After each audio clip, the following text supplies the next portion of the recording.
get started.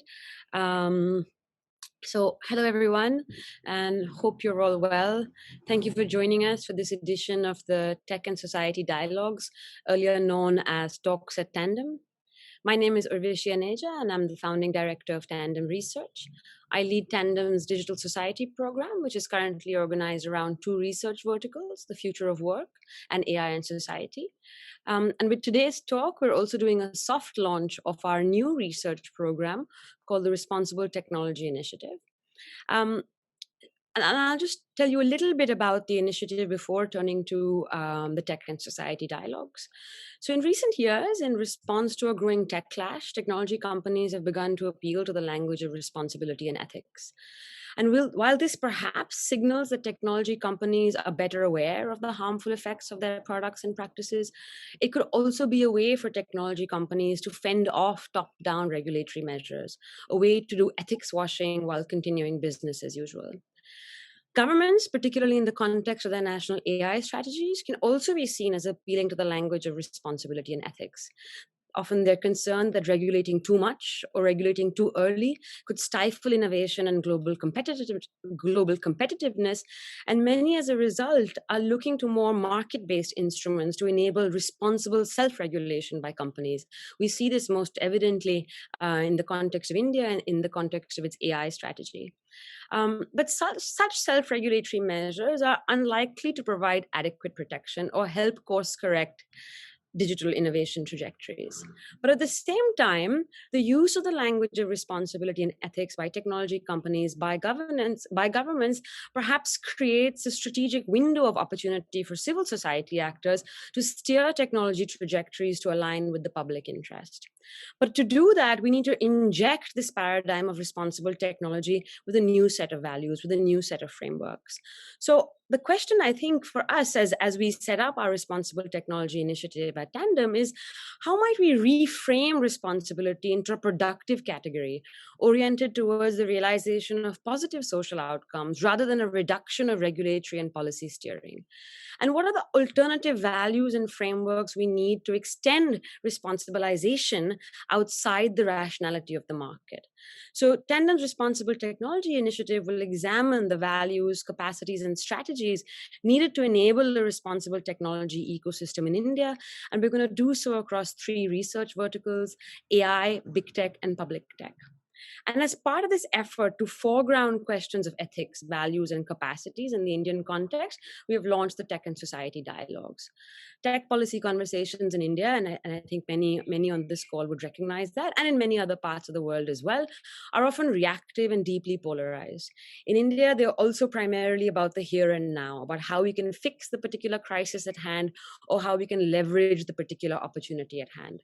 And there's far less attention to how we got here, the historical, the political, and the cultural context that have led us to this current moment. And we believe that situating contemporary technology policy conversations in these broader historical, social, and political contexts can help identify alternative, more emancipatory tech and society trajectories suited to the development context in India.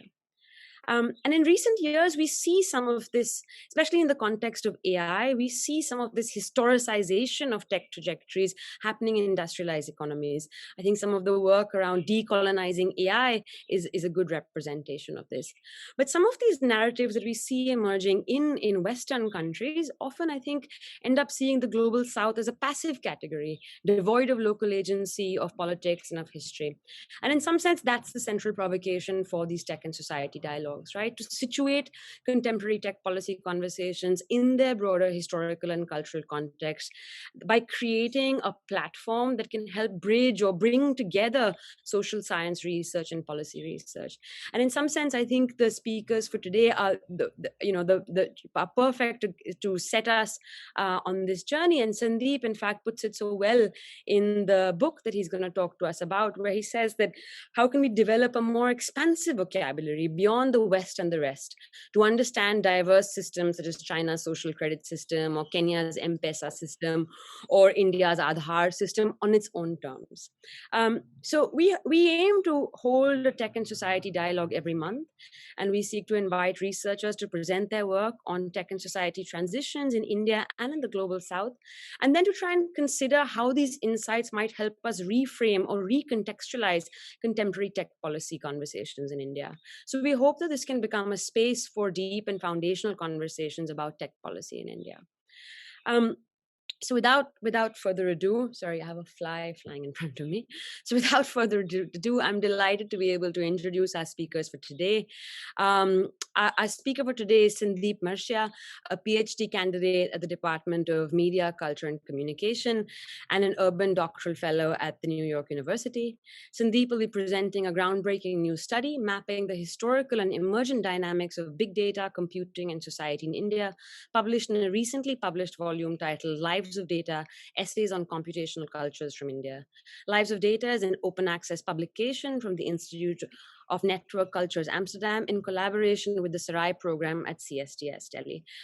Perhaps I could request one of my colleagues at Tandem to post a link for the book in the chat as well, so attendees can have a look at the book. After Sandeep's talk, we also have Jasmine Folz and Pradip, Ninan, and Thomas will be joining Sandeep as discussants. Jasmine is a social anthropologist who has recently completed her PhD studying the Indian FOSS community and how the development of this technology has been shaped by wider political economic forces, as well as changes and continuities within social hierarchies of caste, class, and gender. Pradip is at the School of Communication and Arts, University of Queensland. His research interests include the political economy of communications, communication and social change, and media and religion. He has written extensively in this area, and his recent writings include The Politics of Digital India 2019 and Empire and Post-Empire Telecommunications in India, both with the Oxford University Press. I read Politics of Digital India, and I strongly recommend it to everyone on this call, and I really look forward to reading the Empire and Post-Empire on telecommunications book as well. So thank you to all three of you for joining us. Just a few housekeeping rules and points about the agenda. So Sandeep will speak for about 25 minutes, and this will be followed by remarks by discussants, and after which we'll open it up for Q&A. This event is being recorded, and the video will be posted on YouTube. It'll be great if attendees could introduce themselves in the chat. I apologize, we don't have enough time to have all of you introduce yourselves one by one. I would have loved that ideally, but do introduce yourselves in the chat. It's great to know who we are speaking to, and request you to post any questions that you have also in the chat using the chat function. For some reason, the Q&A function doesn't seem to be working today, so we'll use the chat function to gather your questions. Feel free to pose the questions during the talk as well, and we'll make sure we gather them and pose them to our speakers at the end of their talk.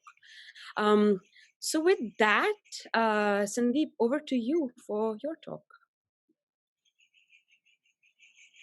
Hello. Hi, everyone. Thank you so much, Urvashi, for organizing this and for your kind introduction. Thank you to Pradip and Jasmine for joining us as discussants for the book. And thank you to the Tandem team for all the logistics that has gone into organizing this event. Like most things in the last 1.5 years, this is happening virtually. Otherwise, I would have loved to be in Goa at your office there.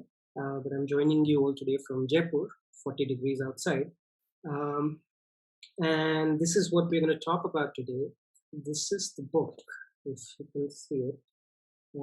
It's a collection of 14 essays by 15 authors, ranging from the deepest end of academia to fairly deep ends of policy and practice of data analytics and social data analytics and so on. So the book came out in December 2020.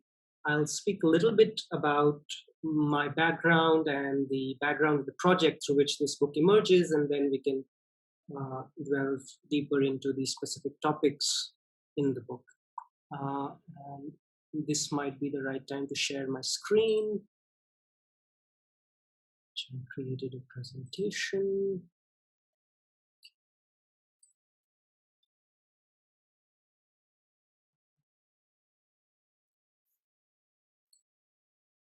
Is it visible to everyone? Right? Okay. So, yeah, I graduated with a BTech in 2014 and immediately landed at the Sarai Programme, CSDS, Center for the Study of Developing Societies, Delhi.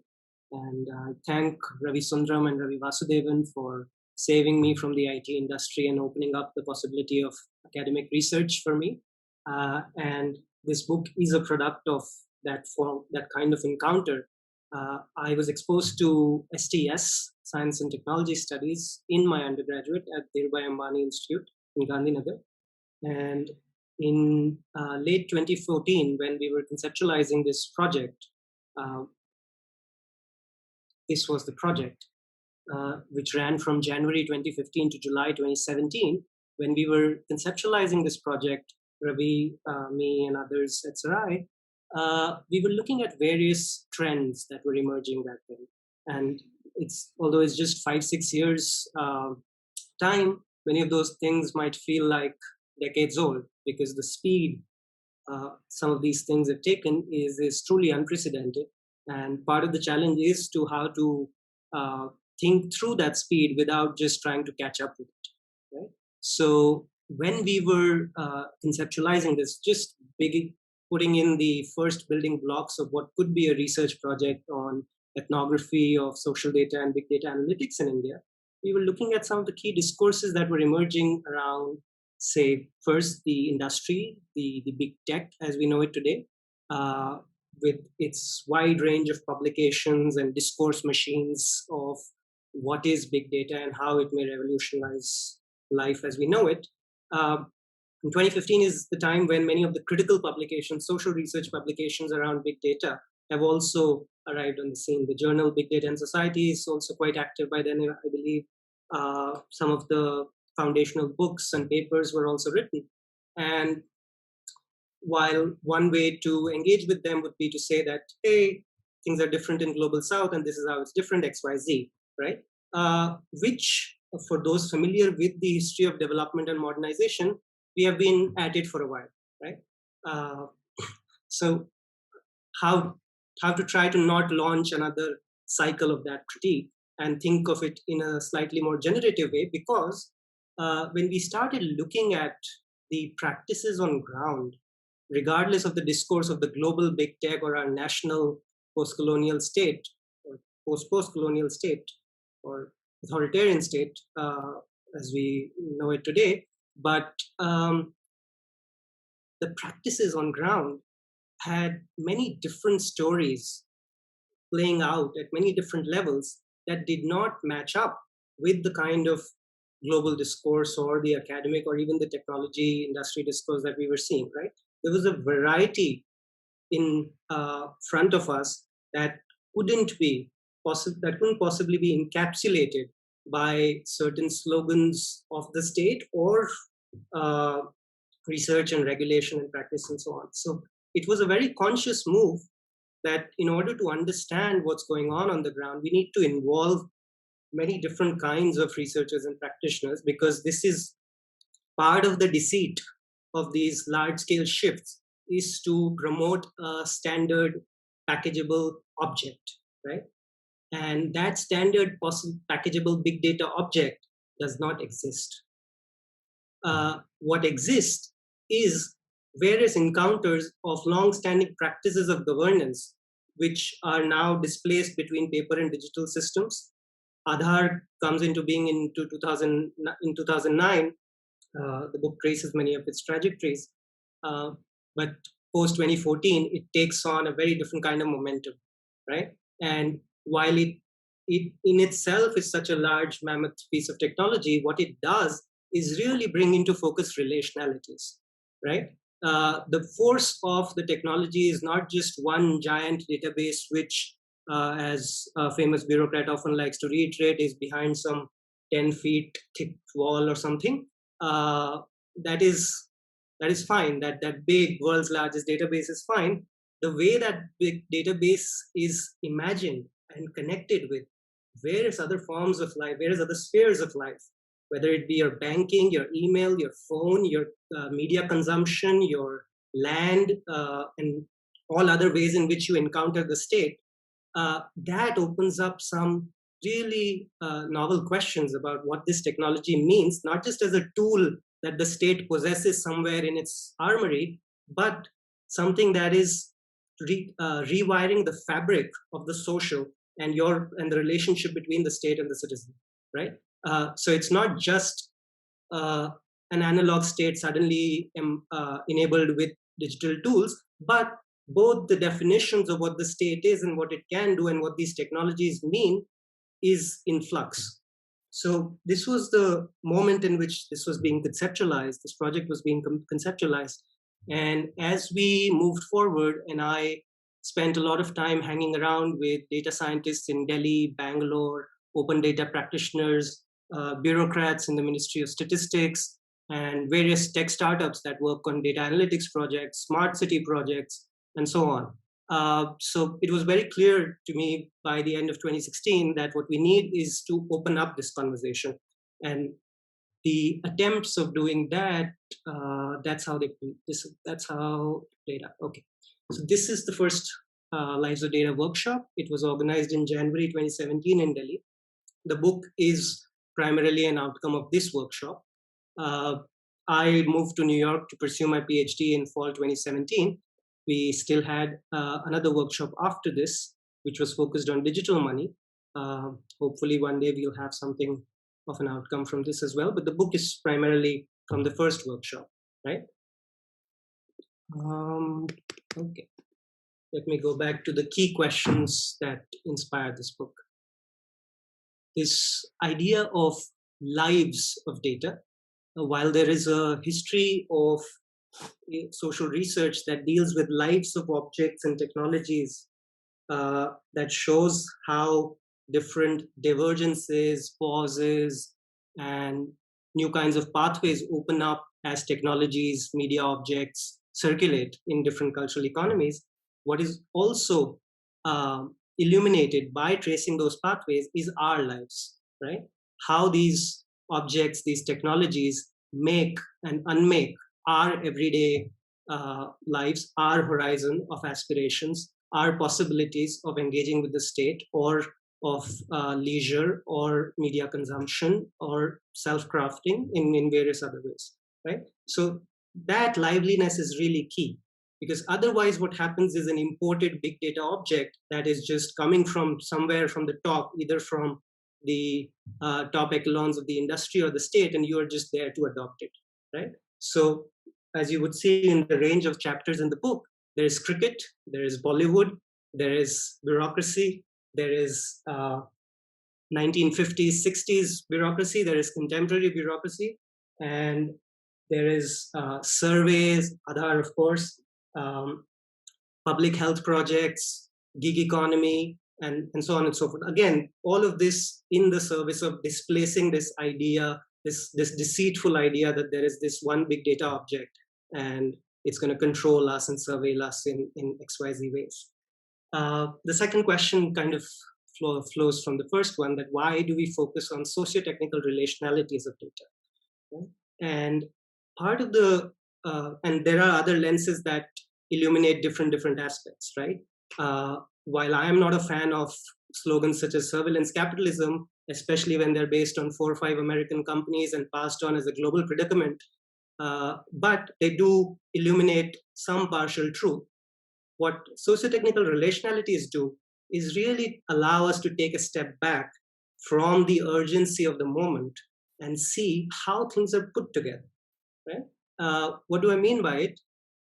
We're in this proverbial global south, which happens to have the majority of users of digital technology in the world today.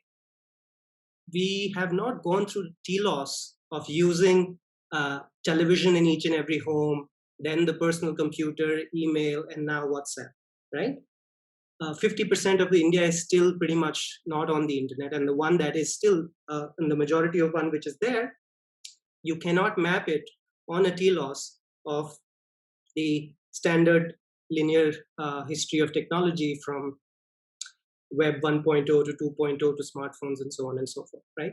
So how do you bring that into focus and account for that difference account for the liveliness of that difference, not make it not make it a matter of statistics or freeze it as saying that as many of the even well-meaning attempts to think through this difference tend to do, that we are a poor country, we are a poor region, so we only use these technologies for X purposes and Y is not relevant for us. So many of those vantage points do not really hold much water when you look at how these technologies are being used ethnographically, right?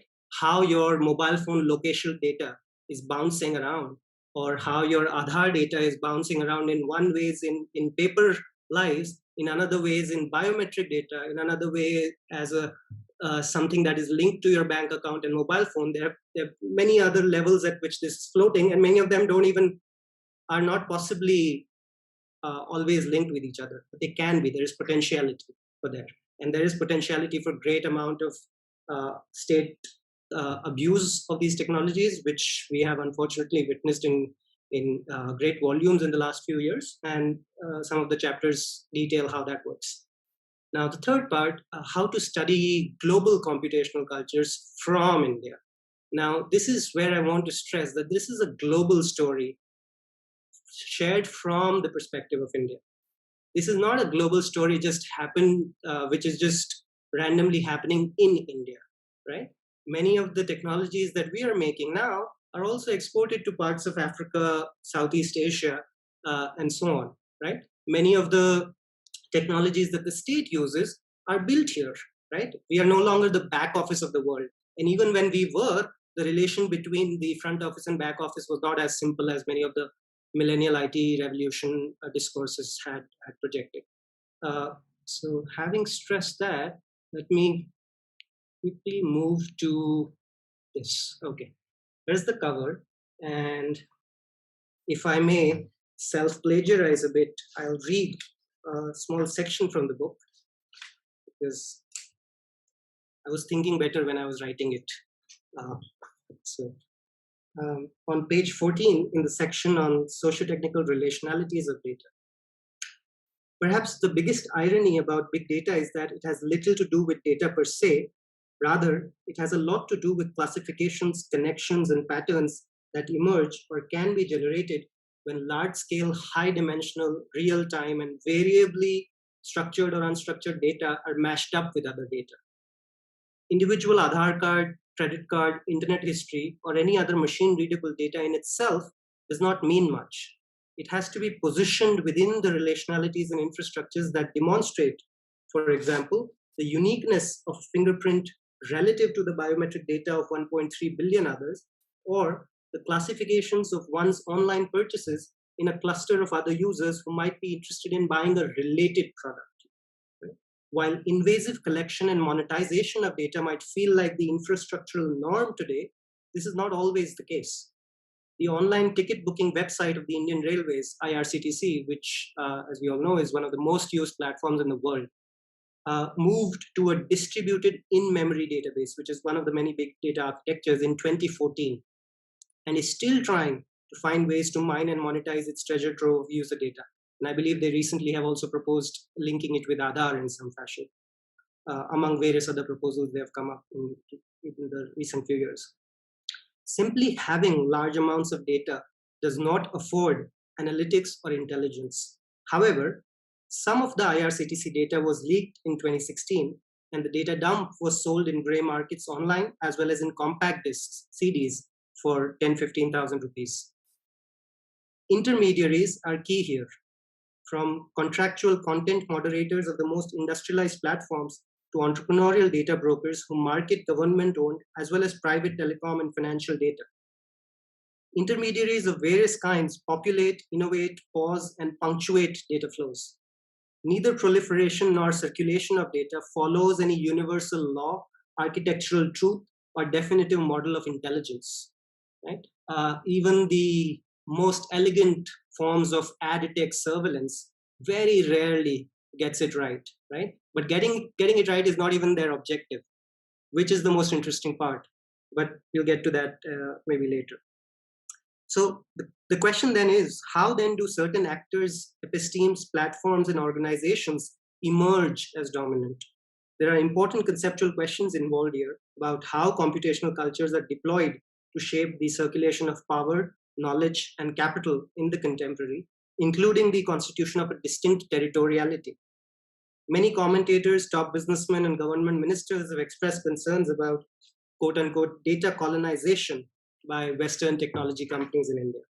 In response, so far, we have witnessed policies such as data localization and promotion of popular technological nationalism by companies such as Jio, which is rapidly monopolizing India's digital economy.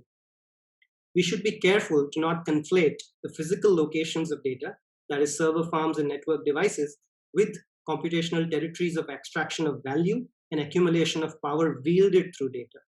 The latter has become possible by companies such as Jio or Uber through assemblages of big data technologies such as Cisco's network automation platform or Apache's Kafka, which is a distributed stream platform, respectively, among many others. In just a few years, these technologies of distributed computing have apparently helped businesses and nation states to engineer and optimize relationalities of data in the service of large-scale centralization of capital and control. Any critical engagement with such developments demands a robust socio-technical understanding of data-driven knowledge production and circulation.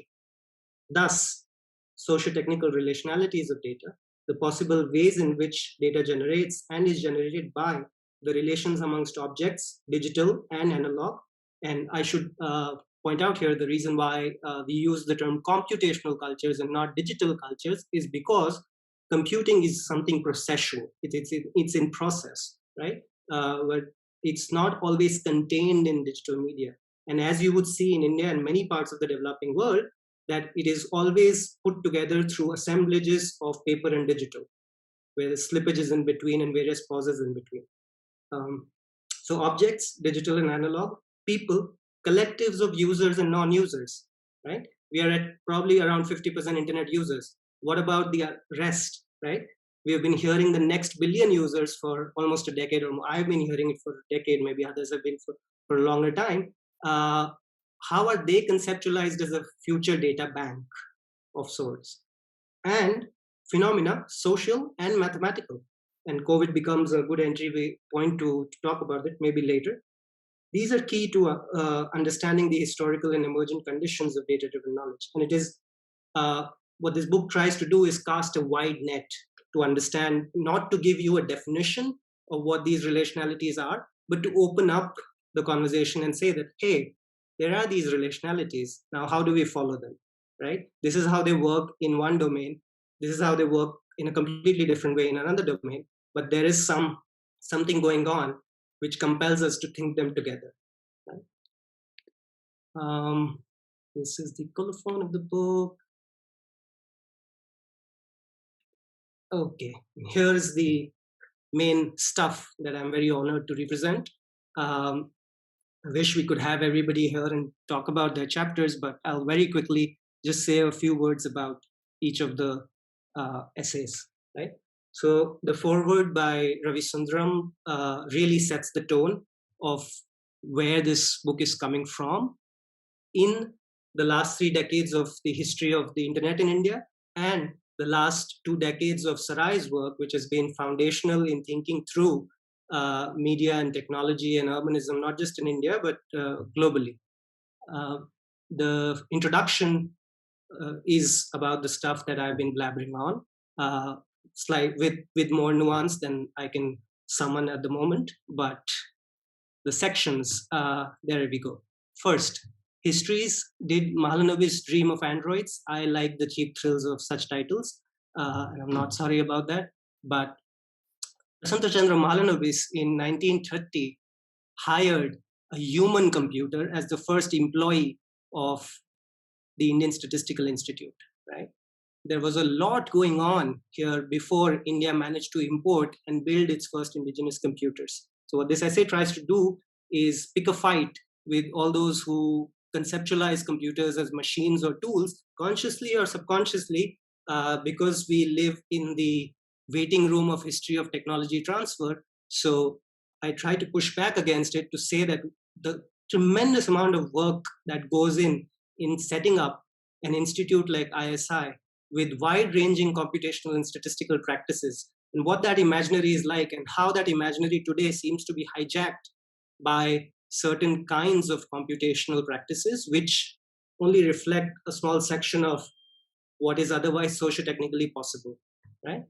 So the chapter 2 in histories is by Carl Mendonca, who's a PhD candidate at University of California, also a filmmaker and artist. Programming the Intermission looks at the history of major advertising company, which is literally used to program the intermission that you see in between movies, right, using COBOL, and how that advertising company later transforms itself to a courier company, right? We have our own histories of how one infrastructure builds on top of each other and how their pathways are created, which Carl opens up for us, connecting cinema studies with software studies with data studies. Not something that usually happens in our much loved and hated West. Forms, the next section. Shivakumar Arumugam, who's an anthropologist, looks at the Duckworth-Lewis-Stern data model, very infamous, very contagious, especially in the subcontinent, for all the right reasons. And he looks and he asks us that regardless of the outcome or the accuracy of the prediction, the process of prediction does something. It orients us to counterfactual futures, right? And it's needless to say now that those futures are not just contained within the space of cricket, right? These numbers, these tables that we see anywhere and everywhere around, especially COVID, they do a whole lot of work which is not easily registered as the work of data. The next chapter by Ranjit Singh, who's a postdoctoral scholar at Data and Society in New York, studies the imbrication of by using Aadhaar as an example, and offers a methodological maxim of how to study large infrastructures such as Aadhaar, because the relations through which a certain user enters in the database of Aadhaar aren't the same that are at a later point are used for a certain welfare scheme or certain other technological end. So how do we think in time and space about what is changing in between is what Ranjit opens up for us. The next chapter by P.P. Sneha, who's at CIS Bangalore, Center for Internet Society Bangalore, opens up the space of humanities research, that what is the data object when you're looking at databases of text, poetry, and cinema, and how the research object in itself changes by these new and emerging tools for research. The next section, political designs. The first chapter is by Lily Irani, who's an associate professor at University of California. Hackathons, labor, politics, and the organization of public passions. It follows the argument of Lily's award-winning book, Chasing Innovation, 2019. And in this chapter, she looks at two different kinds of hackathons to open up the space for reflection of how different passions are organized for a civic tech project as opposed to a private tech project backed by the World Bank, and what kind of open source or closed source data labors are mobilized to make these events possible. The next chapter is by Anumei Yadav on reporting the world's largest biometric project. Anumei, as many of you know, did some of the earliest and most groundbreaking work on reporting on Aadhaar's failures back when none of the think tanks were taking it seriously. And Anumei shares her experience in this chapter of what it was like to see this project grow from pilot projects in certain villages to this national policy imperative. Next chapter is by Preeti Mudliar, who's an assistant professor at IIIT Bangalore. It's called Broken Data, and it discusses when failures happens in the process of ratification of rights, when your fingerprints don't go through. How do you imagine your body and your subjectivity in light of that failure? And many of these people in rural areas imagine their bodies to be broken because they were not able to get through the system. The next section is the core of practitioners, data practitioners, and we're proud to have them as part of the book. They were also part of the workshop as well. So chapter 9 by Outline India, Prerna Mukharia and Mahima Taneja discusses what happens when you introduce drone mapping and smartphone-based surveys in the field of social policy surveys, which go on by thousands anytime in India, right? The next chapter, Collecting Open Data by Guneet Narula, who's one of the most active open data contributors in India, opens up the conversation of how the development sector, which is very huge in India, which is very different from state as well as the industry, how does it operate? What kinds of data does it collect? And why doesn't it share it with anyone, right? It just collects it and hoards it. Why? Next chapter by Gaurav Gudwani, who's the director of Civic Data Lab, is a unique exercise because Gaurav wrote this algorithm to make these budget documents open to open up the data in these budget documents, and he also documented the whole process of writing that algorithm and what kind of practices and advocacy work is possible through this. The last section, Fields, is the ethnographic core of the book, which has 3 hardcore ethnographies by Nupur Rawal, Akash Solanki, and Anirudh Raghavan. Nupur's work looks at Uber drivers and gig economy work, that how they maintain parallel records in their Hisab Kitab, which is Hindi for double bookkeeping of sorts. Akash's work looks at a state bureaucracy in terms of how they adopt a dashboard and Excel sheets in their own myriad ways, using WhatsApp cameras and writing practices in the file and so on. And the last one by Anirudh looks at the integrated disease surveillance program, which ironically has been very quiet in the last 1.5 years, and how it reads data from informal settlement in Delhi as opposed to a posh colony in Delhi, that how experts construct this gaze of this gaze and the temporality of waiting, that the data from certain slum areas is not quite as reliable. You need to wait for other signals to verify that. Yeah, so this is the book, and I really look forward to the discussion and questions today. Thank you so much for hearing me patiently. Yeah, thanks.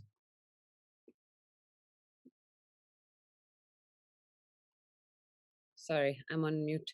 Thanks for that, Sandeep. And I think my colleague Charu has posted a link for the book in the chat. So I encourage you all to do download a copy for yourselves. Jasmine, over to you, and then we'll come to Pradip. And sorry, just one more point. Please feel free to drop in your any questions that you have in the chat as well. Thanks. Hi, everyone. Can you hear me? Perfect, thanks. All right. Well, first, I'm just really pleased to be here today with everyone. I'm really honored to be invited to contribute to this discussion. I very much enjoyed this book, and so let me just dive in. First, I really appreciate the multidisciplinary aspect of the book, that in addition to featuring contributions from different academic fields, also has authors who are practitioners outside of academia. And I think we really can learn a lot more, or the most, with this kind of cross-disciplinary lens.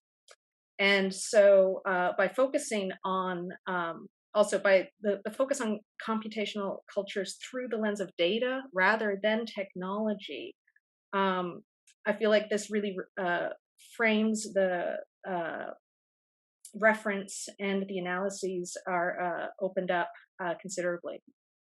Although I have studied some aspects of computational cultures in India, I was introduced to quite a few literatures and intellectual lineages, which is both exciting and a little bit terrifying. On the one hand, I was like, oh, this is great. On the other hand, I was like, oh, wait, did I miss something?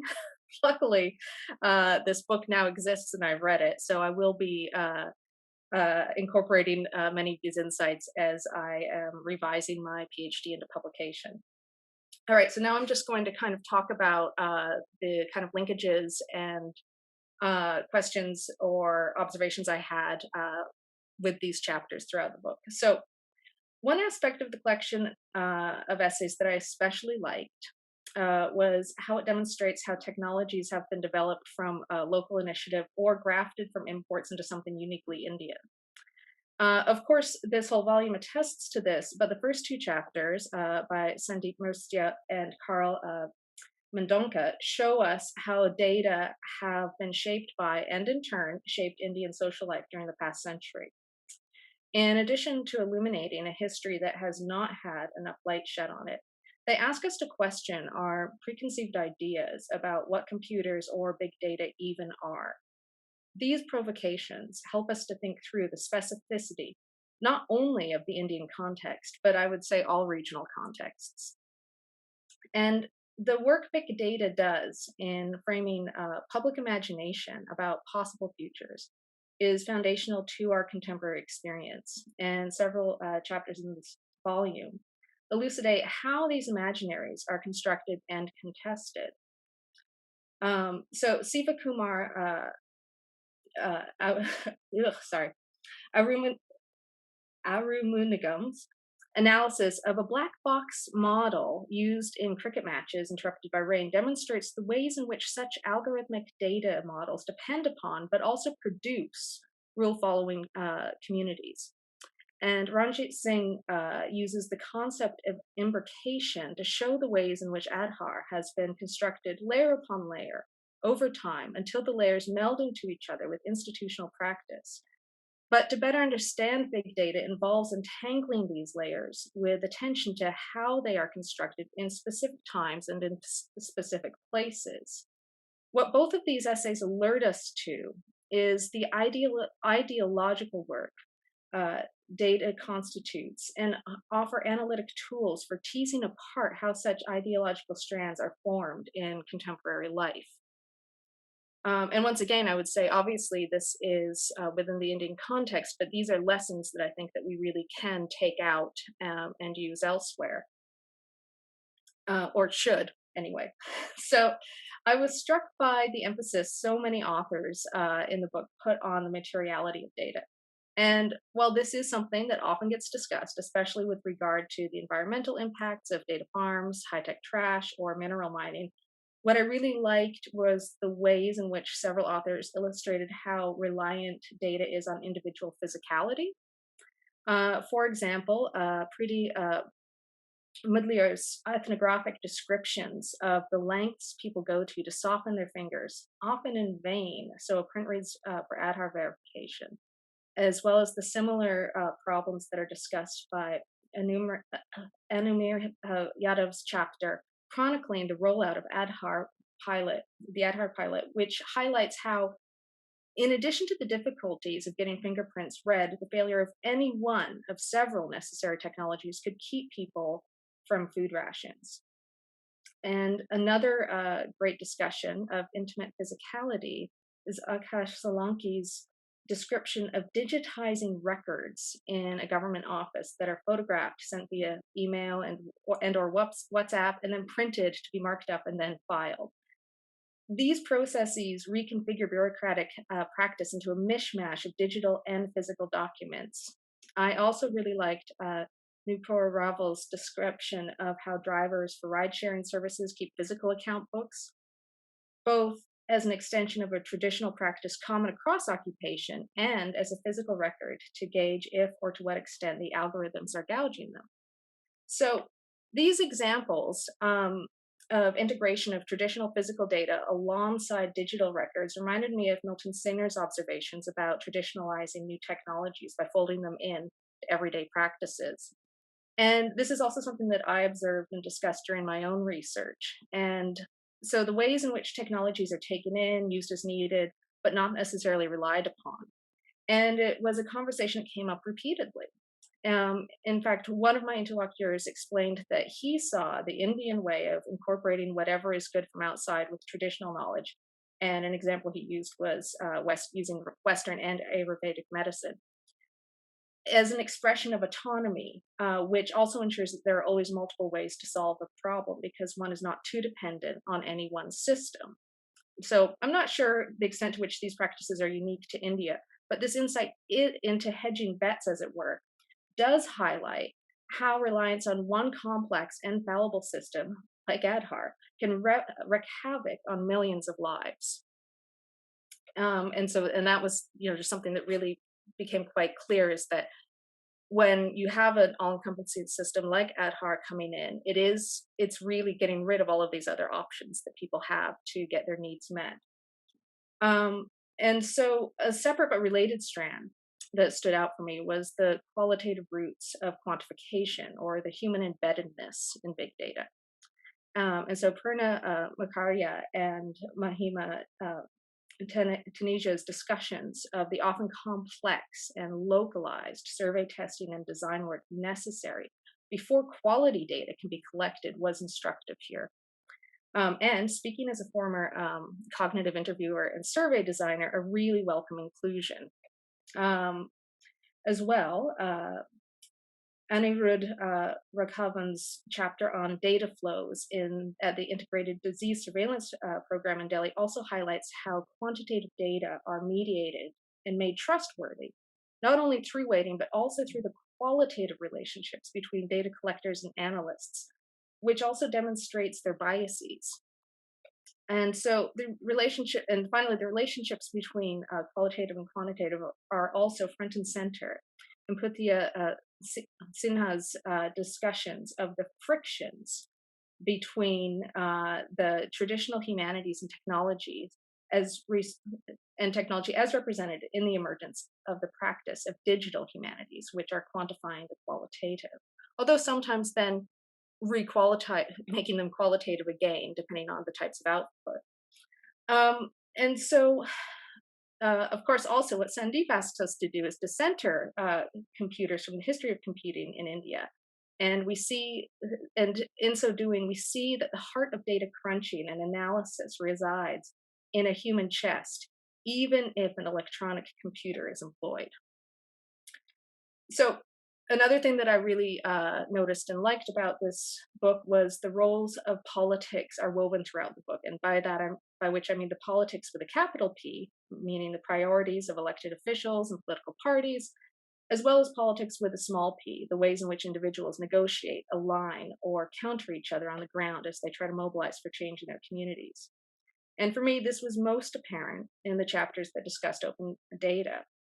So Gaurav Badhwani's discussion on the frustrations but necessity of opening up budget data from PDF speaks to a relatively small but determined set of actors demanding transparency and accountability from government via implementation of FOSS and open data practices, both of which are theoretically mandated by the central government, but not common at state or local levels.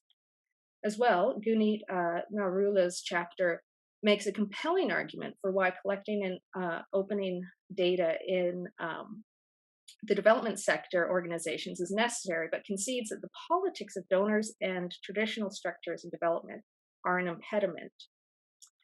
And finally, Lily Irani's discussion of how hackathons are mobilized towards different political projects, either implicit or explicit, is grounded in recognizing that these exercises are labor harnessed to different ends. Whilst the implicit politics of business for the good, as sponsored by the World Bank, uses management theory to guide it, the explicit politics of activists from the FOSS community use hackathons as a social as much as a technical tool. And technology being wielded as a social tool in small-scale community work, or what Bhaviskar calls development with a small d, was something that I also observed in FOSS communities I knew. And I understood this social work via technology as an extension of historic middle-class charity work. I am curious about if or how a class frame on these examples from the book would complement or contradict my own analysis. So, just to wrap up, this collection provides us with a much needed intervention in ongoing discussions about how, by whom, and to what ends data is being collected and mobilized in India. Like all such work, these analyses open up many questions, and I look forward to engaging with these chapters in my own thinking, particularly as a scholar who collects, interprets, and is indeed a part of the data I aim to make legible. I am taking seriously the call to untangle these socio-technical relationalities in order to better understand the historic and emergent conditions of data-driven knowledge. So I just want to say thanks to all the contributors to the book, and I look forward to carrying on the discussion and engagement moving forward. Thanks, Jasmine. I think I was equally taken by Prerna's chapter the team from Outline India around the kind of survey design and the qualitative aspects that go into or go behind the quantitative kind of survey design. That was a really illuminating chapter. And it would be great during the discussion, Jasmine, to hear to have a few questions also about your work on the FOSS community and how the kind of similarities and differences we might see in some of what was in the Lives of Data book. But we'll come to that during the after Pradip's remarks. Pradip, over to you.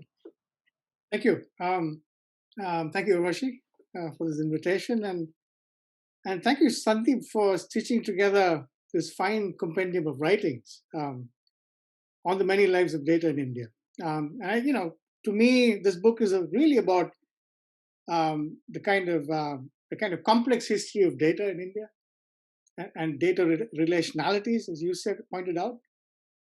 Data that's been kind of generated through interventions, engagements, imbrications, interfaces, involving both the social and the technical, and shaped by the always present compulsions of politics and economics. Right? So that's always there behind this book.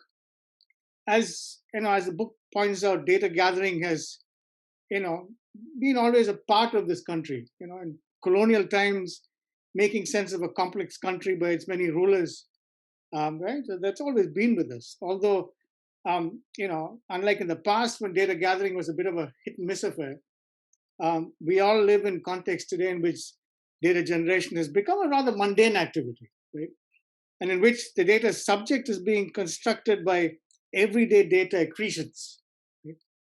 So this book explores the many ways in which data, using the language of Raymond Williams, he described culture as residual, dominant, and emergent. And this is about data, residual, dominant, and emergent. How it's being shaped and negotiated in contexts in which large numbers of people are being yoked into becoming part of the data nation, with consequences, right? All sorts of consequences. There are, people are, involved in kind of utilitarian efficiencies, and there are enumerative exclusions and opportunities for panoptic surveillance that other books have dealt with, etc., etc. Right? There are some fabulous chapters here. I just want to mention one or two. All of them are really good. And for example, the chapter that highlights the one of the untold stories of datafication linked to India's leisure industries, that is Blaze's advertising control over the nation's samosa interval across the nation's cinema houses. Right, I found that fascinating. This chapter by Carl Mendonça, Programming the Intermission, and others that describe the journeys of data from its messy existence in real life and in the field to its eventual apotheosis as machine-readable data, right? And that journey is fascinating because that journey is looked at from various different vantage points of the book. And that, to me, is one of the most enlightening things about this book is the fact that you've got this multidisciplinary team together and you've looked at data journeys from various perspectives. And that's fabulous. I think it's really fabulous. And this book really deals with this apotheosis, in a variety of contexts, in the ways in which data slippages short circuit the official narrative of the data nation. And I find that amazing because I work in those areas. I look at contestations, etc., in my work, and I love those slippages, and and that's quite amazing. And some of these chapters bring out those slippages really well, and it's fabulous. Right, and I really also like the chapter on by Nupur Ravels, the chapter on the account book kept by the Uber driver, and it's amazing because it really kind of it highlights the persistence of known traditions of data gathering, right, in the context of this impersonal datafication that you have, right, and all those kinds of things really point to the fact that these are not complete worlds, right, these are not finished worlds. These are worlds in the making, where there's going to be lots of different types of contestations at every different level. That's amazing.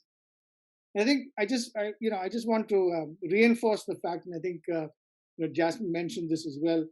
One of the book's strengths is its resolute interdisciplinarity, because that really allows us to understand the kind of compulsions of the socio-technicalities of data from a variety of different vantage points. It offers a very textured and compelling account of data and all its multifacetedness. Right?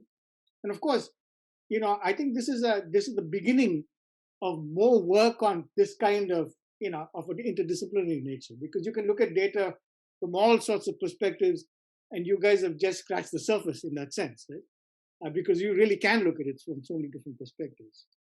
Data is productive, data is invasive, data is industrial, data is power laden, as hegemonic, as banal, as everyday. That whole thing comes out in the book, right? And I find that really fascinating. So, what are some of the significant strengths of the book? I think it deprivileges the exploration of data from any silo vantage point, right? And I think I can be accused of looking at it from a political economy perspective, right? That's what I do for a living, right? And I can see what the limitations are, right? When I read a book like this, right? And it offers, I think, insights that are based on on interdisciplinary exploration of data.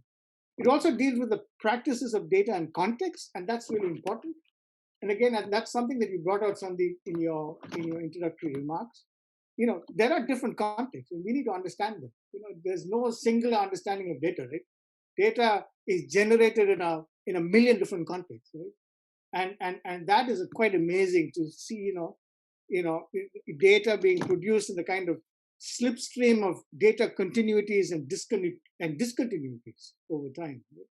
That's quite amazing. It deals with the everyday negotiations of data, like, for example, Yadav, which again I found really fascinating, and Jasmine had mentioned this. From data collection to data consequences in real time and its impact on real lives, right? These things affect life, right? And that is, and that's kind of, again, a story that is unraveling in India, the ways in which these are affecting lives.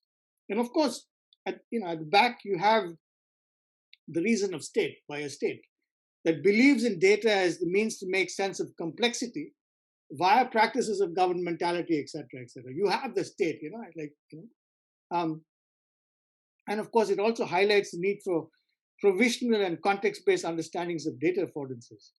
And it also, I think, offers pointers to the theorization of data in a very specific context, such as India. How do you do that? Right? This is different. It's a different ball game altogether in some ways. Right? Of course, there are continuities and all the rest of it, but there are, India is different. And the way people generate data and make sense of data, etc., etc., is, there's a whole ball game that needs to be understood. Right? Now, so I think there are a great many vantage points from which this book could be approached. I am someone, as a political economist, I have an interest in communication rights. I was intrigued by chapters that highlighted the kind of certainties and uncertainties of machine-readable data as it encountered older traditions of data gathering and of making sense of data, like the chapter on the Uber drivers, of analog histories in digital times, the consequences of singular data projects in the provisions of welfare. Right? What is it, what's going to, how does that work out in real life? What are the consequences of that when you have singular data projects in the provisionings of welfare, right? How does that, If indeed data is an empty signifier, what this book very compellingly reveals are the actors and interests in the data space in India trying to imprint their meanings on data in a context in which there are many contestations, many traditions of gathering and making sense of data, and multiple subversions. And I think that for me, that's the kind of, that's the strength of the book in many ways. So what we have here is a powerful narrative of the residual, dominant, and emergent data generated in the in-betweens of data utopianism and data dystopianism, right? And I think, this book is by no means an easy book to read, given the fact that there are many disciplinary vantage points from which data has been approached. But I think it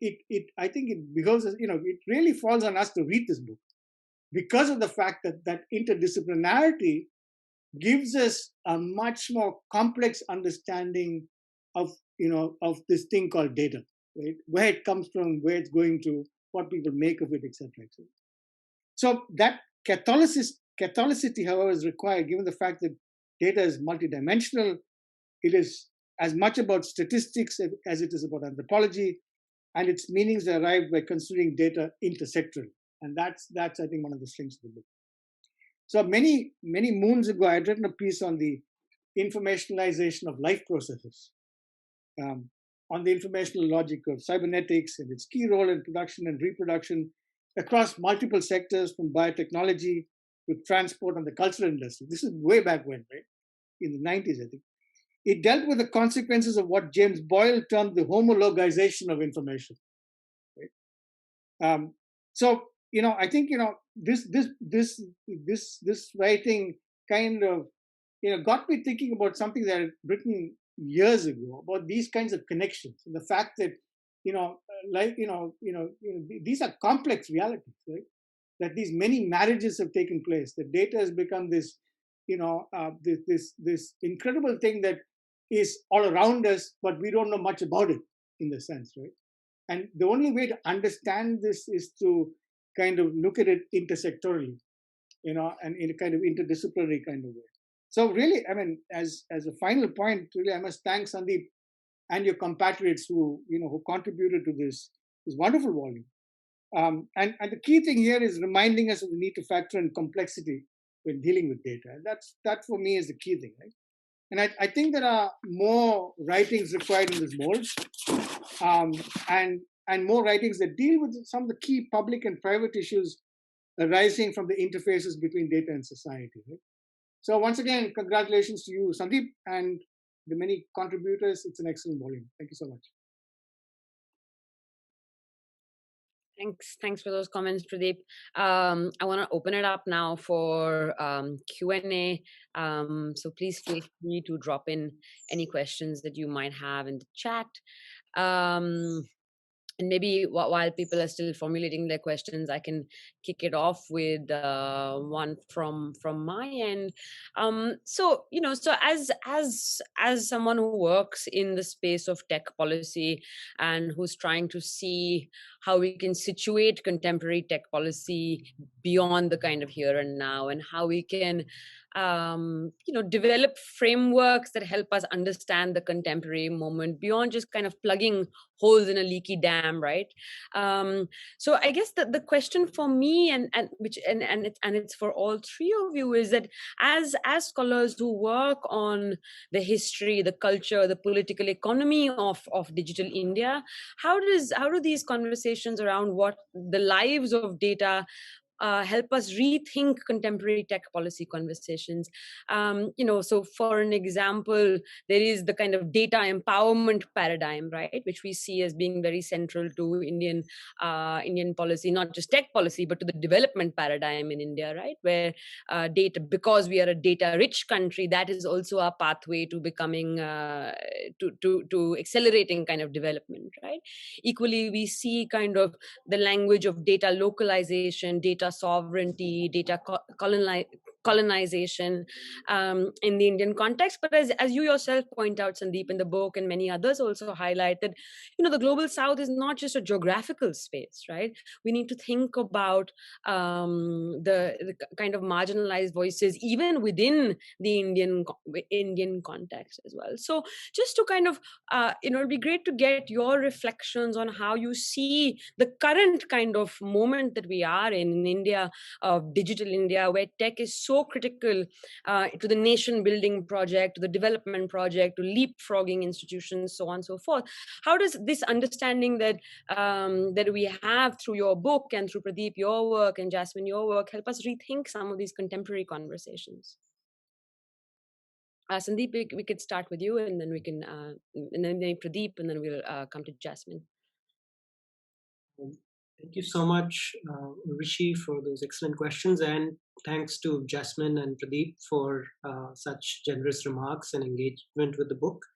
The question that you've posed, it's a very difficult one, and the one which we all struggle with in different ways. But if I may, I do have a couple of points about what undergirds that question, right? Culturally, philosophically, and technologically. And to get to the tech part, I forgot to share this in before. Yeah, can you see the slide? Right. So one of my great inspirations for thinking about big data and tech is Dilbert and its other related franchise, Dogberт. So garbage in, garbage out, which is very popular in the tech industry, and many of my friends in the tech industry often use it. But I've been wondering for a while now, what's in the middle, right? Because the middle is very conveniently deployed in various discourses as a finished middle, as a commensurable middle that can just front and ends are just a matter of time to figure out. The magic is accurate, and you just need to find the right way to deploy it. And if you fail, then it's a development failure, or the state failure, or a social failure. But the middle was thought through. That's the stance. Now, one of the ways to undo this sort of predicament, that not just in the domain of tech policy but also in social research. I mean, you mentioned the here and now problem of tech policy. It's an inconvenient question to ask that why so many of the social researchers in India or in global South are doomed to work on digital labor, right? Where is the software studies of the global South? Right? This is something that my advisor Arjuna Padurai and various other anthropologists, Fabian and others, have pointed out, that when scholars look and situate themselves in different places, they tend to ask certain questions of certain places, right? So this is something that not just tech policy, but wider fields of research need to think, that what is their vantage point when they are looking at these shifts? What is their expectation, the unconscious of what they're projecting onto these technologies and their social lives? That's one. The second is, which is not as teased out in the book, but if you look at it in a more historical, philosophical sense, what is at stake here is the wider set of relationships between the qualitative and the quantitative, right? And we look at throughout the history of statistics, even before the Arabic numerals come into being, the relationship between the qualia and something that can be quantified, digitized, digits meaning fingers, right, from the movement of the thumb onwards, how is that transformed through various kinds of anthropotechniques? Not software made by someone in Silicon Valley or before that in New Bell Labs and so on. That sort of liberates us from this immediate here and now and gives us a wider perspective. The reason why I say this is, for example, one of the authors in the book, Akash Solanki, who's a good friend of mine, he wrote his master's thesis at Chicago on the classification of criminal tribes and denotified tribes, right? And how caste and social hierarchy in India afforded certain kinds of quantification. Many of them persist till date, right? Now, this is something that, whether someone is in tech policy or in social research or in anthropology or something else, they have to think about that. I have to think through, right? Because this is not something that the big tech gave us. This long strain of how certain social realities are fixed in relation to the arrow of time or the arrow of technology, that is something that requires much broader reflection. What can be done also here in this space is to not take the definitions too seriously. As I initially mentioned, the definitions of the stable object. One of the things that regulation and regulatory discourse forces us to do is to quickly define something, because of course you have to respond to that open policy call from the state, which has another horrendous something, which is any law student would not have written, but the state of one of the world's largest democracy has put out. So you need to respond urgently. 5 different think tanks need to write. Few think tanks are working with the state only. Wonder what happens as Vidhi and all. But you need to respond in the languages set by the state and its allies, right? So I sympathize with that, but there are different tactics to subvert those definitions and ask more broader questions, which needs to be done on various ends through for practitioners and for scholars. Yeah. Yeah, and in some sense that like unfinished middle maybe also gives us space to craft alternative trajectories, right? And that's something that I think we're not maybe, or at least in kind of mainstream tech policy, we're assuming that middle is in some sense finished. But in doing that, we're doing ourselves a disservice by not creating space to be able to think about these trajectories differently. Pradeep? Yeah, a difficult question, Urvashi. Um, um, I mean, if you, I think, if I look at this book and the key kinds of my takeaways in the context of what is happening in India today, especially in the context of the pandemic and understandings that the digital divide is much larger than what we think it was. It's huge, right? Massive, right? I think we really, on the one hand, yes, India is a nation that has done extremely well in the context of technology and all the rest of it, and we are fated for it globally and all the rest of it. But suddenly, in the context of the pandemic, you realize that on the one hand, yes, that's probably true, but on the other, perhaps this is part of an enclave economy, right? That these things really haven't filtered through to the rest of the country, right? These are very specific conversations that people are having in very specific contexts, right? And to me, I think this is also an opportunity for us to really understand what is happening in the rest of India, right?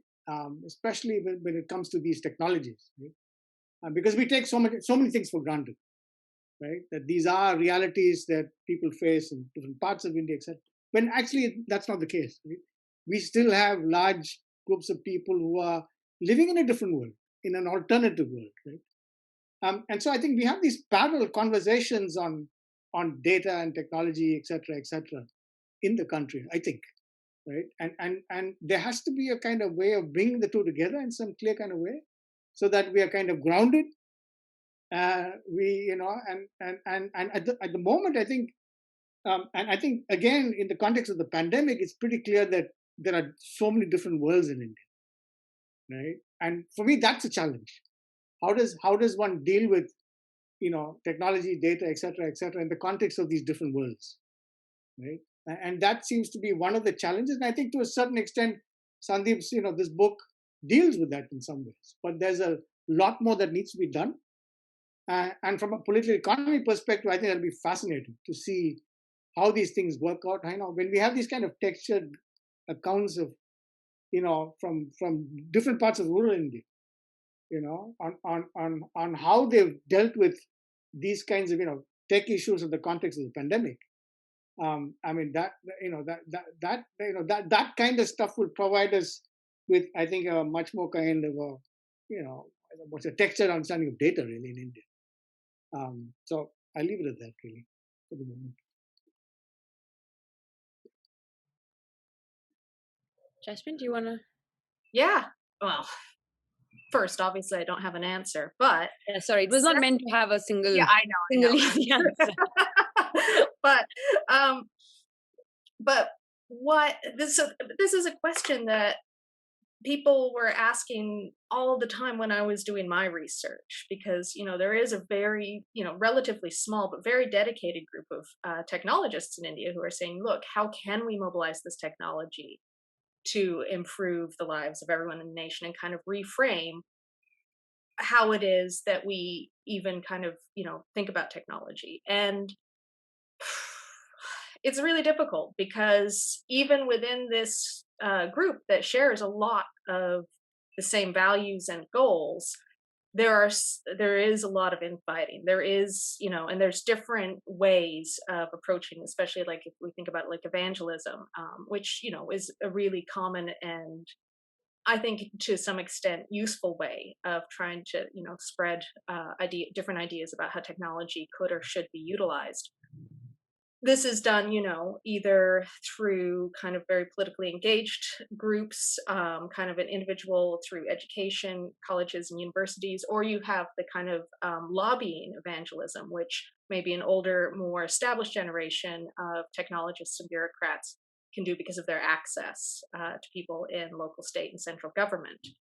But even with, a lot of concerted effort, and even with, kind of officially turning, some policies towards, say, open practices, implementation still isn't really happening. And no one really, that I knew, really has a clear idea of how to actually turn that around or keep that moving. Um, and so, yeah, I would say, obviously, to start, there needs to be some sort of coordination and loosely aligned, multi-pronged approach. It has to be multi-pronged because, obviously everything is very complicated and regional, but also, as Pradip was saying, there's different life worlds in India that where some of this is moot, like it's just entirely moot. And so you also have to recognize that. And I think that within tech policy, especially when we think about like ICT for development and the ways that these kind of policies come in, especially with their kind of entanglements with big donors and those sorts of organizations that come in as partners and their own agendas, which are really usually tied to lots of neoliberal ideas of PPPs and all of this, that it's not that you can't be pragmatic and accept some of that, but it's also you need to think about how are we going, or how are people going to frame this debate, and how much autonomy are groups giving up or citizens giving up when you're accepting sponsorship, obviously, like from the Gates Foundation or something like that. And so, yeah, I mean, basically, it's just really complicated and messy, but also it's very elite. Even within the community I know best, which is the FOSS community, it's also a very elite space, a very male space. And so, not intentioned, a lot of, so hierarchies are socially reproduced again and again in these spaces. And so it's really hard when the community itself is trying to do a lot of this good work isn't necessarily even self-aware of the ways in which they're reproducing some of the issues that they might want to ameliorate. And so, yeah, I don't know, that was just kind of a big dump, but yeah, basically it's very complicated and will take a lot of coordination. Yeah, but I think that's really useful set of remarks, both Jasmine and Pradeep, right? Because I think, if nothing else, at a very simple level, it points to some of the holes in a kind of AI for all, or data for development, or without data driven development there can be no development, right? Because I think what you're pointing to, for an example, in your remarks, Jasmine, is that there is, even in what might seem like a seemingly neutral space, and I actually don't even think, like, in the kind of public knowledge of kind of India's tech society histories, there's even much conversation about the FOSS community, or the kind of political economy, and how that political economy has changed, and what that means for India as a post-colonial state, and how that kind of nation building imperative drives certain kind of trajectories. So I think pulling these out is exactly some of the kind of reality checks, in some sense, that kind of tech policy researchers also need when they're kind of evangelizing the data for empowerment and data for development kind of narrative. I see two questions in the chat, one from Angelina, and sorry, Angelina, for putting you on the spot there, and another one from Professor Ravindran at IIT Madras. So Angelina asks, and I guess this is for all three of you, but whoever wants to take it on, but maybe it's for Sandeep actually, is that, can you shed some light on the moral landscape of viewpoints underlying the world-making practices of big data computational cultures in India? And I think, Jasmine, even some of your work on FOSS, for an example, speaks to this question. So how do the prevailing moral worlds interact with the project of sense-making that big data and computation brings to social science, to local social milieus? Professor Ravindran from IIT Madras, who is really at the forefront of a lot of the kind of AI research that we see happening in the country, is asking about what some of this might mean for AI research, right? What are the kind of what should AI researchers equip themselves with in terms of the takeaways from this book? And I think that's a really interesting question, especially we're thinking about how do we educate the next generation of computer scientists to chart different kind of AI trajectories. what should they take away, and what should perhaps, I mean, I'm just adding on to your question here, but what should, what should be the what should young computer scientists know, right, as they're seeking to kind of build AI solutions for development, for progress, for nation building, so to speak. So Sandeep, do you want to take these questions, and then we can do another round?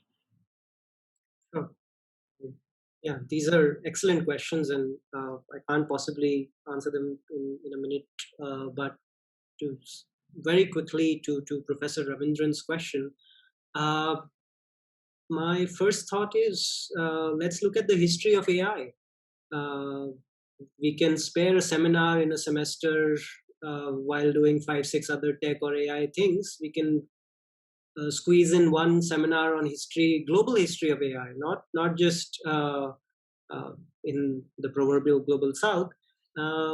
Let's start with Hubert Dreyfus. How were these technologies first imagined? What was the role of cybernetics in it? Why did Norbert Wiener and Claude Shannon had different ideas of entropy and intelligence? Right? There is no this false dichotomy of someone being a math or tech researcher and someone being a social science researcher. Is a product, is an artifact of erasing this history. That artifice can only stand if we erase the history of AI and how it has come about. So I think the real, if researchers are really interested in doing something meaningful and not just helping big tech get more ads, mistargeted ads. Yesterday, I got something on my Facebook about IITIMshadi.com. I didn't went to either of those institutes, thankfully. But on a more serious note, there are some fundamental questions about what kind of knowledge we want these systems to produce. One, we of course need to have more specific conversations, right? A trained or an untrained AI and which specific domain does what. Something in policing will have a very different grammar than something in public health, right? So we should be careful in not trying to create a universal prescription list of this is what you should do and you'll be fine. That we're not there yet to make something. There's another.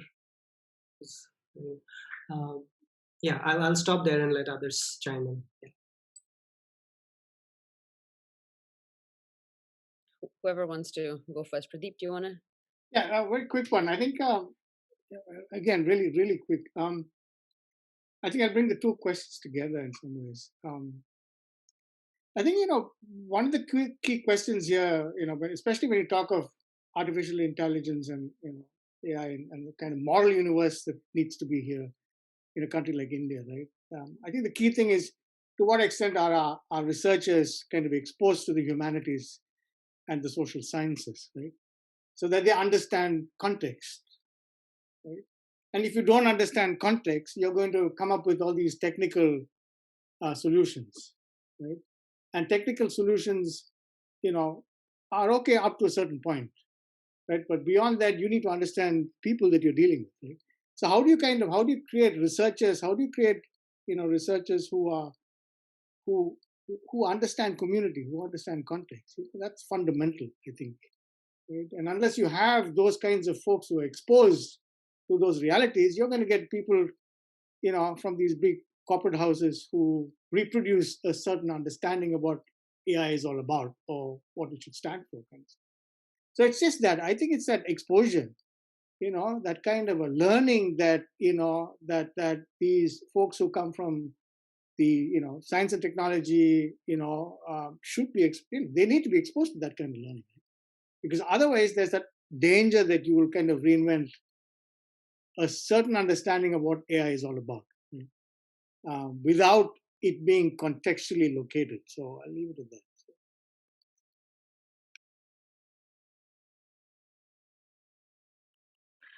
So I want to echo what Pradip just said and say, yes, definitely that technology education in India, but not just in India, really needs to be expanded to include contextual understanding. And I'm going to add, I want economists to have it too. But it's just so important to understand, so that technologists understand technology is not neutral, that there are histories and that there is more than one history, and that a certain technology can be viewed in different ways depending on circumstances. And touching on that idea of morality or life worlds, I can of course only speak to the community I know best, which is part of the Indian FOSS community. And this is certainly one of the ways in which they are oriented, and explicitly so, and that's what a lot of the evangelism is about with students, particularly because the idea is that if you are teaching students about how to go into the source code and understand the source code, and then that you take on some responsibility to improve it and to be accountable for the work that you've done, and which is counter to a lot of the rote learning that students in engineering colleges are getting. And so the idea then, of course, is that this relationship towards creating software, then of course, hopefully the idea is that it would extend to your community around you, and that through building better technology, you'll be interested in supporting and building better communities. The extent to which this happens, I'm not sure, but this is definitely a moral orientation which is quite explicit within the Indian FOSS community, and as it's implemented within attempts to change education specifically.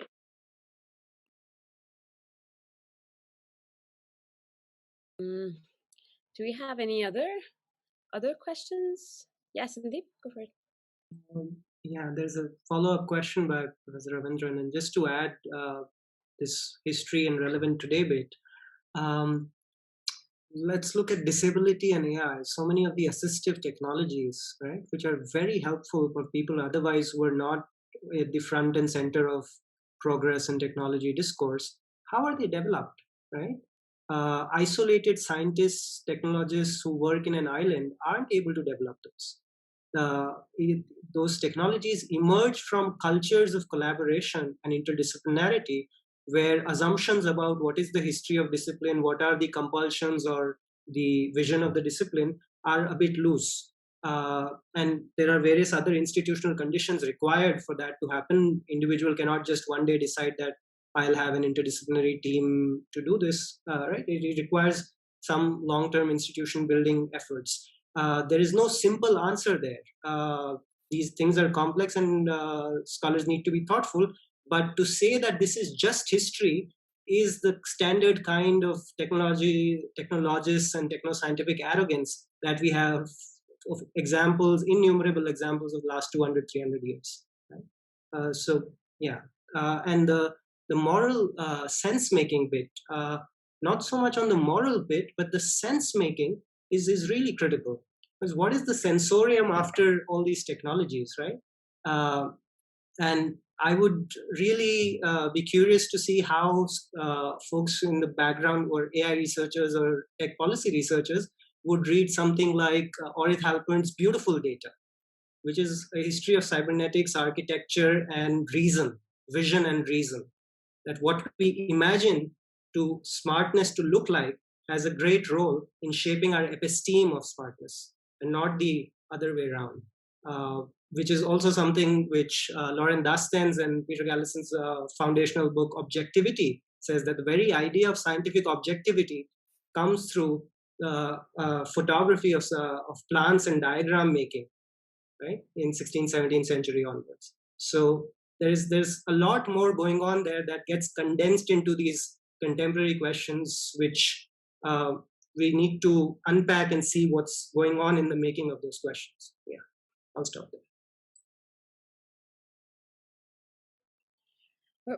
We are out of time, but I have one kind of follow-up question, maybe on a method perspective. And Sandeep, it would be great if you could reflect on this. And of course, Pradip and Jasmine, it would be great if you have something to add.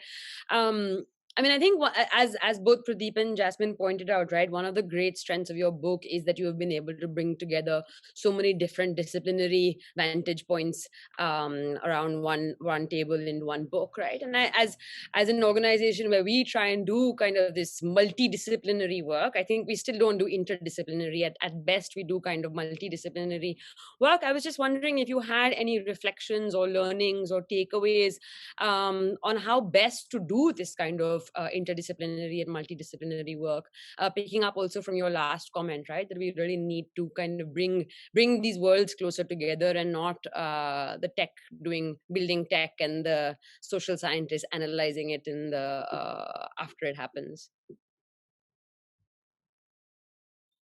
So if any reflections or learnings on the process would be great to hear about, Sandeep.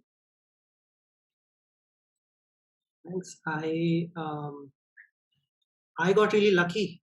I had social scientists in my engineering in my first semester. In the first week in an anthropology seminar in an engineering college, I was made to read A.K. Ramanujan's "Is There an Indian Way of Thinking?" and Clifford Geertz's deep those cockfight essays. Right.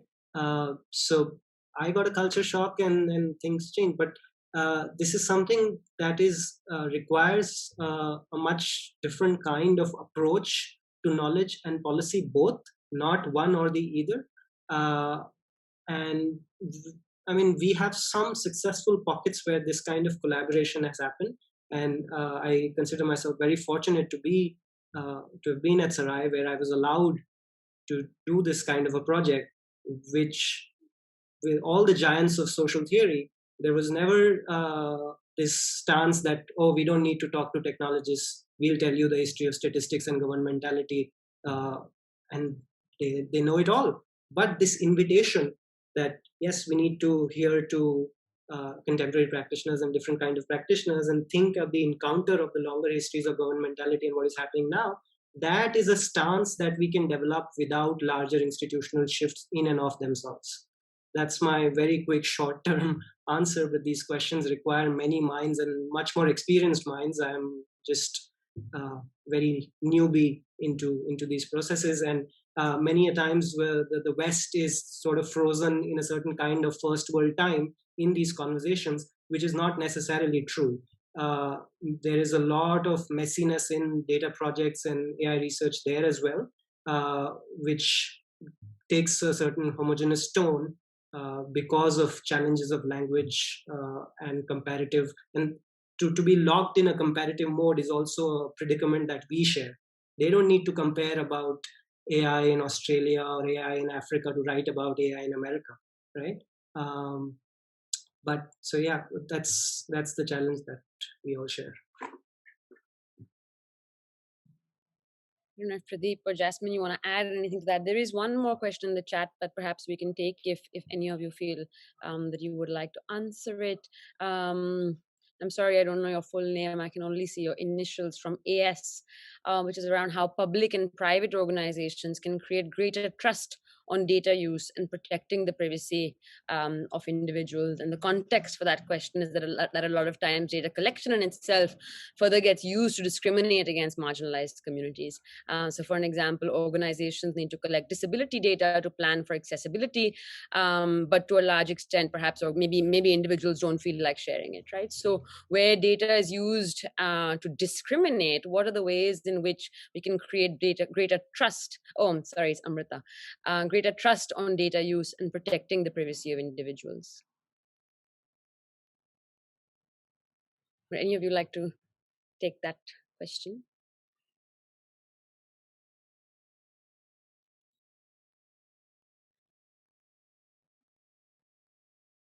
I'll just throw in a reference, Theodore Porter's Trust in Numbers, a great study of how trust as a qualitative thing develops alongside numbers. And it's very difficult to talk about trust in the current political climate in India. And there are lots of complexities, and technology is just maybe one sector in which we are seeing this deficit of trust play out, right? Chilling effect, and we all of us inhabit the social media realities, many of us who are active on social media. yeah, to think about trust is a very complicated, convoluted pursuit at this moment. But history of statistics has one particular trajectory of how that developed. Mm.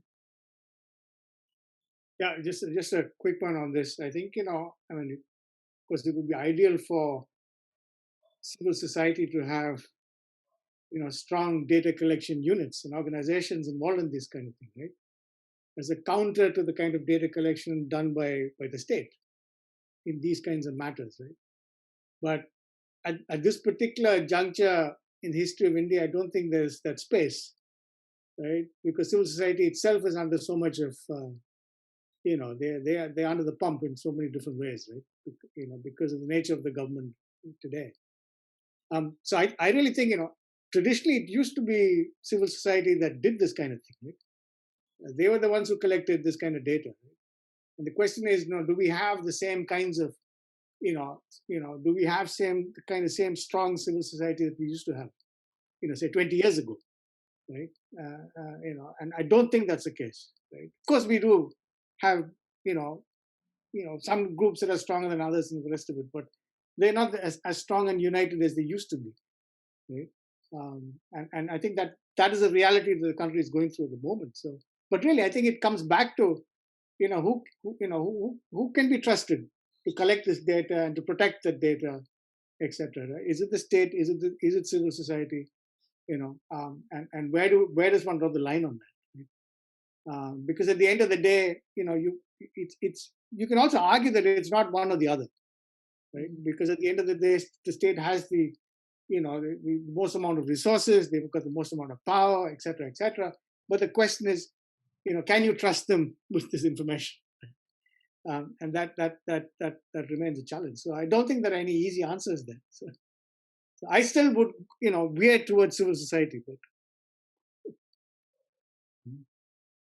Yeah, I think also in the current Indian context, you also have a situation where civil society is under a lot of pressure, or civil society is kind of jostling for influence, for political influence, and that also changes the kind of incentives and the kind of work that is produced. But I think you both, you both Sandeep and Pradip, you point to this point around trust, right, and the lack of trust today, or the trust deficit today, and again, it's a big question, and it's not one that we're going to address right now. But I think that it raises really complicated questions about our current kind of political moment, right? Where on one hand, we seem to be kind of accelerating certain social and technological lock-ins, and at the same time, we seem to be seeing a deficit in trust. And at the same time, there is not only, I would argue, a decrease in civil society capacity, but even state capacity compared to perhaps the 1970s or the 80s in India. So that lock-in that we're creating while not having trust in social institutions, while not having trust in political actors, while there is simultaneously a hollowing out of state capacity and civil society capacity, I think creates a very difficult moment for the Indian state, right, and for Indian civil society. And I think how we navigate this is the big question. Again, no answers, but I think for us, certainly as an organization that is trying to think through some of these things from a policy perspective, a lot of it also comes down to taking the long game on this. Like, how do you build that civil society capacity so that you can provide that long form, or you can build that evidence base that when you do have that moment, or where there is more political space, you are in some sense ready to participate and to contribute. And I think some of the research around AI, for an example, today makes me think of this, where there is a kind of the decolonizing AI kind of work, which points to the history of AI trajectories, etc. But you don't see that work happening in the Indian context.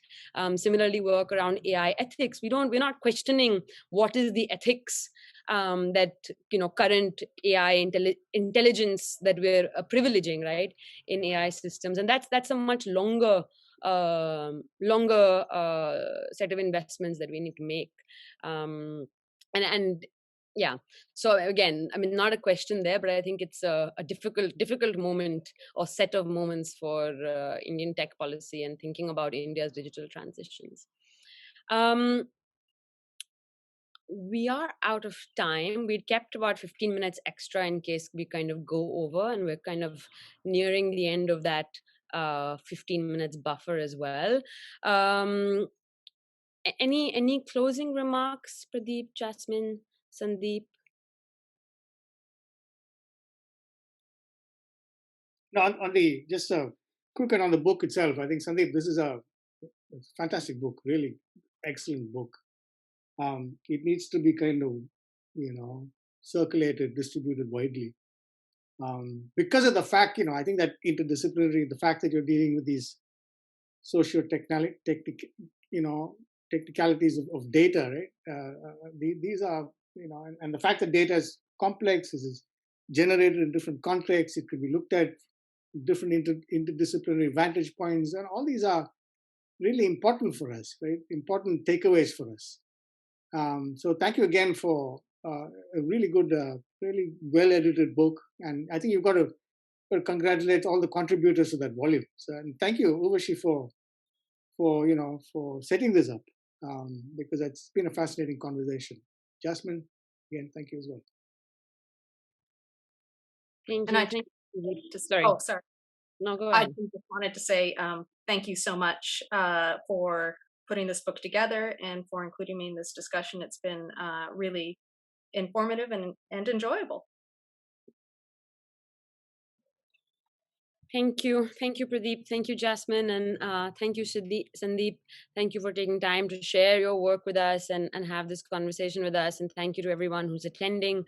Also, thank you to the Tandem team, Swati, Charu, Angelina, who have helped put together this event. I do believe so. We're trying to do. We're hoping to. Yes, Swati's messaging me to remind me that I have to make an announcement, which is that we are trying to, as we do this every month, we also try, want to improve the quality of this space and make sure that and try and increase the amount of engagement, so on and so forth. So there is a short survey that we have asked that we will be asking attendees to fill out. But Swati, I'm not sure how we're asking them to fill this out. Sorry. Do you want to quickly? Oh, there's a in the chat there is a link, and it would be great if you could just take out a few minutes. I think it's just a few questions, and give us your feedback on this session so that we can work towards improving these sessions. And for the people who are attending this session, if you would like to share your work, you would like to present, or if you have suggestions for speakers that we should host, please do get in touch with us. Our next Tech and Society Dialogue, I believe, is around on the 20th of July. And we have a researcher from South Africa presenting her her work on decolonizing AI, but from an African perspective. And we're in the midst of putting together that panel discussion or the discussant. So again, if anyone has any suggestions, we would welcome those. Thank you again, everyone, and take care, stay safe, and hope to catch up with you all in an offline setting at some point. Bye-bye. Thank you so much. Bye. Bye.